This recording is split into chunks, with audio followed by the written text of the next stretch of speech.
Let's take a look back in the mid-2000s. Marvel had a long line of movies that were a mixed bag in general, but unfortunately for Marvel at the time, they let multiple movie studios have the film rights to certain characters in their cinematic universe.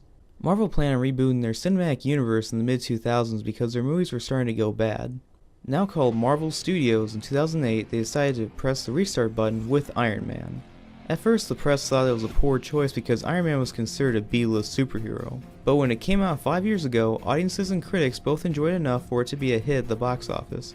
Iron Man's about when the CEO and tech genius Tony Stark, played by Robert Downey Jr., is captured by terrorists. He's then held against his own will to build a weapon for him as he realizes that his company has been supplying them under his nose. He then builds an iron suit and escapes. When he returns home, he decides to stop making weapons while at the same time improving and testing out his Iron Man suit. It's not as good as I remembered it back when I saw it, but it's alright. The biggest issue I had with this movie is that he spends too much time testing his gadgets out and he could have been on screen more as Iron Man. The characters are alright.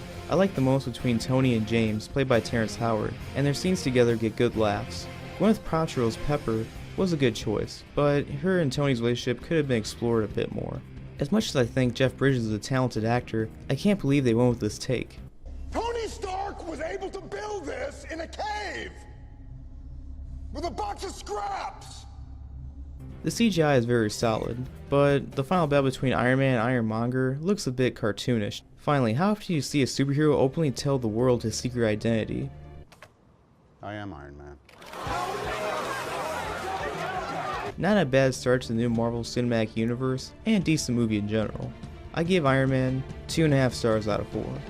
Iron Man 2 came out a few years later and had more hype this time around. It's about when the government is breathing down Tony Stark's neck about their concern of the other countries developing Iron Man technology like his, but he then shows that they can imitate his inventions but they can't duplicate them.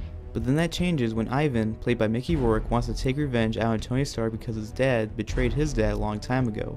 When his revenge fails, Justin Hammer, played by Sam Rockwell, helps them escape. The reason why he helps them escape is that he wants Ivan to create Iron Man-like technology for him. Justin Hammer happens to be the head of Hammer Industries, no relation to that movie studio that made all those boring horror movies. Tony Stark has problems of his own. His invention that's supposed to keep him alive starts slowly killing him off, one of his suits gets stolen, and on top of that, he's harassed by Nick Fury, played by Samuel L. Jackson, to join the Avengers Initiative. You can already tell the problems that plague this movie already. There are just way too many characters. Too many to the point where the villain Ivan isn't fully developed and he could have had a lot more screen time. Scarlett Johansson's Black Widow was a great casting decision, and she convinced me who she was every time she was on screen. But the worst character is easily the Happy Hogan character played by Jon Favreau, who also directs this movie as well. I know he's supposed to be the comedic relief in this movie, but it doesn't work at all, and it should have been more of James' character. Speaking of which, Terrence Howard, who played James in the first one, does not return because he was too difficult to work on set according to Marvel Studios. He is replaced by Don Cheadle, who plays a not so likable version of James / War Machine in this movie. He steals one of Tony's suits,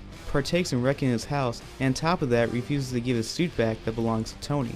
He should be called Douche Machine in my opinion. The movie drastically slumps in the middle, and the only parts worth watching are the first and third act. The visuals are mostly good.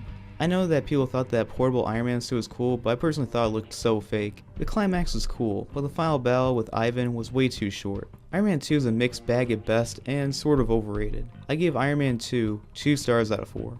Now let's talk about Iron Man 3. A new terrorist called the Mandarin, played by Ben Kingsley, has been making a lot of successful terrorist attacks both away and on American soil. After he goes too far, Tony challenges him to a fight, resulting in his home being destroyed. Iron Man 3 is one of those movies that I was sort of disappointed to say the least. The two films opened with AC/DC and now this one opens up with Alpha 65?